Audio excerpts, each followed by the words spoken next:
দেশ মায়ের এখনো অনেক কাজ বাকি। তোর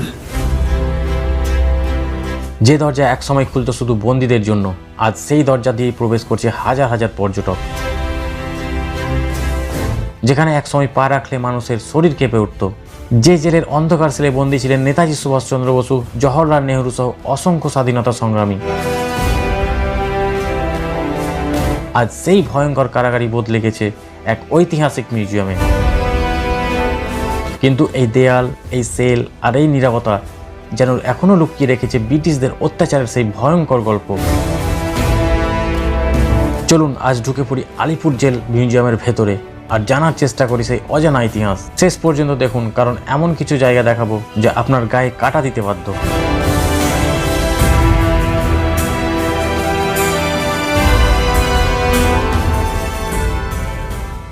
হ্যালো বন্ধুরা, আরেকটি নতুন ভিডিওতে আপনাদের সবাইকে স্বাগত। এখন আমি রয়েছি আলিপুর জেল মিউজিয়ামে।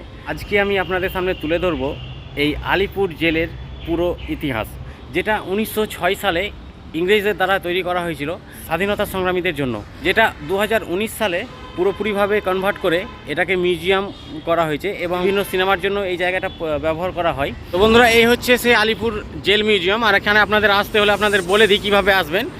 এই দিকে যে রাস্তাটা দেখছেন, এই রাস্তাটা চলে আসছে যতীন পার্ক মেট্রো স্টেশনের দিক থেকে, যেটা এখান থেকে প্রায় 700 মিটার হবে। যদি আপনারা বাসে আসেন তো আপনারা হাওড়া অথবা শিয়ালদা স্টেশন থেকে যে কোনো বাস পেয়ে যাবেন।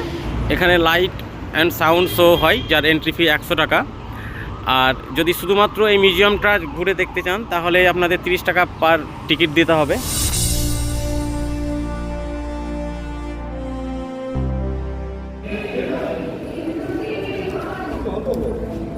আমরা টিকিট দেখিয়ে প্রবেশ করলাম। আপনারা আলিপুর জেলে প্রবেশ করা মাত্রই আপনারা বাম দিকে এখানে একটা কফি হাউস দেখতে পাবেন। যদি আপনারা চান তো আপনারা এই কফি হাউসে এসে কফি অথবা যে কোনো স্ন্যাক্স খেতে পারেন। আপনাদের আলিপুর মিউজিয়ামের ম্যাপটা আপনাদের দেখাই যে কোথায় কি রয়েছে।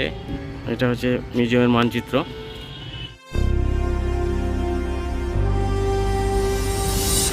এই আলিপুর জেল মিউজিয়াম প্রবেশ করার পর প্রথমেই যেটি দেখবেন সেটি হচ্ছে ঐতিহাসিক ফাঁসির মঞ্চ। এটা হচ্ছে বন্ধুরা ফাঁসির মঞ্চ।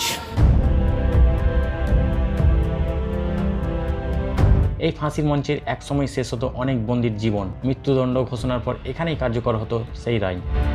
আর চারপাশে নীরবতা, কিন্তু এই নীরবতার আড়ালে লুকিয়ে আছে অসংখ্য অজানা গল্প। যে জায়গায় আজ পর্যটকরা দাঁড়িয়ে ছবি তুলছেন, একসময় একই জায়গায় ছিল মানুষের জীবনের শেষ গন্তব্য।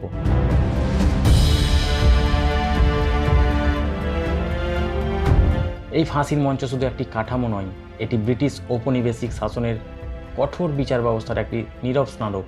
ইতিহাসের এমন বৈপরীত্যই আলিপুর জেল মিউজিয়ামকে আরও অনন্য করে তুলেছে। ফাঁসির আগে বন্দীদের শেষ মুহূর্ত কাটত কঠোর নিরাপত্তার মধ্যে। এরপর নির্দিষ্ট নিয়ম মেনেই তাদের এই মঞ্চে আনা হতো। আজ সেই জায়গাটি আর মৃত্যুর নয়, বরং ইতিহাসের একটি নীরব সাক্ষী। আর এখানে লাস্ট ফাঁসি দেওয়া হয়েছিল 2004 সালে ধনঞ্জয়ের। তারপরে আর এখানে কোনো ফাঁসি দেওয়া হয়নি। এই বিল্ডিংয়ে দেখছেন অনেকগুলো জানালা আছে। আসলে এটা কয়েদিখানা ছিল। এখানে সমস্ত কয়েদিদের রাখা হতো এবং জানালা খুলে দেওয়া হতো যখন ফাঁসি দেওয়া হতো। আর পুরো ফাঁসির লাইভ তাদের দেখানো হতো। ফাঁসি দেওয়ার কিছু সময় আগে এখানে সেই কয়েদিদের নিয়ে আসা হতো এবং এখানেই রাখা হতো। আর এখানেই এসে তাদের জিজ্ঞাসা করা হতো তাদের শেষ ইচ্ছাটা কী।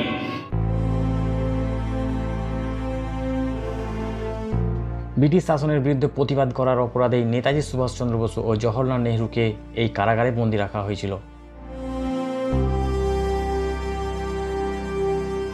স্বাধীনতার স্বপ্ন দেখার অপরাধে তাদের মতোই বহু স্বাধীনতা সংগ্রামীকে এমন কারাগারের অন্ধকার কুঠুরিতে দিন কাটাতে হয়েছিল। সেই কারাগারের সামনে দাঁড়িয়ে আছি যেখানে নেতাজি সুভাষচন্দ্র বসু ছিলেন। এখানেই রাখা হয়েছিল নেতাজি সুভাষচন্দ্র বসুকে 23শে জানুয়ারি থেকে 23শে সেপ্টেম্বর পর্যন্ত এখানেই তাকে বন্দি করে রাখা হয়েছিল। সেই রয়েছে দেখুন কলকাতা পুরসভার মেয়র দেশবন্ধু চিত্তরঞ্জন দাস 1921 সালে ব্রিটিশ সরকারের বিরুদ্ধে যখন অসহযোগ আন্দোলন শুরু করেছিলেন সেই সময় তাকে এখানে এসে বন্দি করে রাখা হয়েছিল। আর তার পাশেই ঠিক যতীন্দ্রমোহন সেনগুপ্ত 2বার এখানে বন্দি করে রাখা হয়েছিল তাকে 1932 সালের 22শে অক্টোবর থেকে 5ই জুন 1933 সাল পর্যন্ত, এবং একবার রাখা হয়েছিল 1930 সালে। এই হচ্ছে নেহেরু সেল, এখানেই জওহরলাল নেহেরুকে বন্দি করে রাখা হয়েছিল। তো চলুন আমি ভিতরটা আপনাদের দেখাই। জওহরলাল নেহরু ব্রিটিশ বিরোধী আন্দোলনের অংশগ্রহণের কারণে একাধিকবার কারাবন্দী হন। অসহযোগ আন্দোলন, আইন অমান্য আন্দোলন এবং অন্যান্য জাতীয়তাবাদ কর্মসূচিতে অংশ নেওয়ার জন্য আলিপুর জেলেও তাকে রাখা হয়েছিল। এই হচ্ছে ইন্দিরা গান্ধী, জওহরলাল নেহরুর মেয়ে। যখন তিনি এই জেলে বন্দী ছিলেন তখন তিনি এখানে প্রতি 15 দিন অন্তর আসতেন এখানে সেই তার বাবার সঙ্গে দেখা করতে। তার স্মৃতিতে এখানেই মূর্তি করা হয়েছে। তোমরা এই হচ্ছে ওয়াচ টাওয়ার, আর এই ওয়াচ টাওয়ারটা এই আলিপুর জেলের সেন্ট্রালে তৈরি করা হয়েছে। আজকাল যে সিসিটিভি ইউজ হচ্ছে সে সময় তো আর সিসিটিভি ছিল না, সেই জন্য আলিপুর জেলের একদম মিডিল পজিশনে বানানো হয়েছিল। তো ওয়াচ টাওয়ারের ঠিক সামনেই সেল নাম্বার 1 আর সেল নাম্বার 2 এখানে রয়েছে।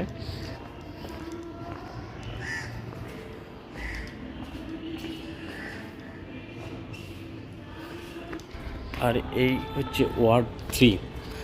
তো বন্ধুরা, যে সমস্ত কয়েদিদের ধরে নিয়ে আসা হতো এই জেলে, প্রথমে তাদেরকে এখানে রাখা হতো। এটা একদম পুরো হল ঘরের মতো একটা জেলখানা, এখানে এসে সবাইকে রাখা হতো। তারপরে আমি ওর ভিতরটা দেখাই। পরে যার যেরকম সাজা ঘোষণা হয় সেই মতো তাদের সেই ডিপার্টমেন্টে নিয়ে যাওয়া হয় এখান থেকেই। এটি হচ্ছে কয়েদি পরিচর্যা কেন্দ্র। এখানে দেখানো হয়েছে কিভাবে কয়েদিরা এই জেলে দিন কাটাতেন।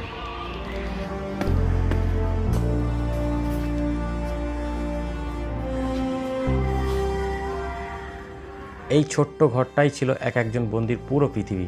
ঠান্ডা সিমেন্টের মেঝে বা শক্ত পাথরের খাট, এটাই ছিল তাদের বিশ্রামের জায়গা।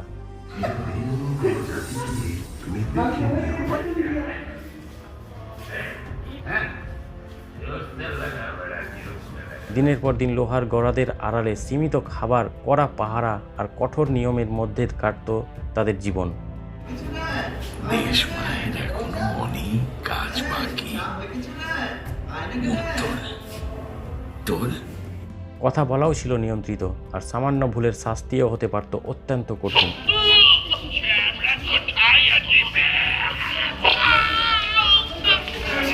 এখানে এসে ভয় লাগছে, ভয়। তো আপনারা যদি ইতিহাসে ফিরে যেতে চান, টাইম মেশিন ছাড়াই যদি আপনারা ইতিহাসে ফিরে যেতে চান, এই কয়েদি পরিচর্যা কেন্দ্রে আপনাদের আসতে হবে। সেই স্বাধীনতা সংগ্রামীরা কীভাবে জীবনযাপন করতেন এই জেলে, সেই সমস্ত চিত্র এখানে তুলে ধরা হয়েছে। তো অবশ্যই এখানে এসে আপনারা দেখে যেতে পারেন। তবে হ্যাঁ, এখানে এসে আলাদাই একটা ভয় ফিল হচ্ছে, মনে হচ্ছে যেন সামনেই সেই জিনিসগুলো ঘটছে। এটি হচ্ছে মিউজিয়াম গ্যালারি। এটা শুধু একটি মিউজিয়াম নয়, এটি ইতিহাসের জীবন্ত সাক্ষী। প্রতিটি গ্যালারি, প্রতিটি ছবি, প্রতিটি নিদর্শন আমাদের ফিরিয়ে নিয়ে যায় সেই সময়ে যখন দেশের স্বাধীনতার জন্য অসংখ্য মানুষ নিজের জীবন ও স্বাধীনতা বিসর্জন দিয়েছিলেন।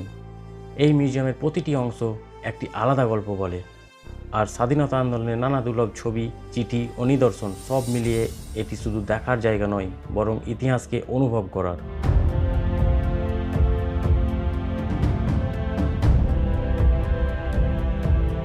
ম্যাম, শহীদদের স্মৃতিতে যে মিনারটা করা হয়েছিল সেটা কোন দিকে? এই দিকে গিয়ে। এইটি শহীদদের স্মৃতিতে একটি মিনার করা হয়েছে, এটাকে শহীদ মিনারও বলা হয়।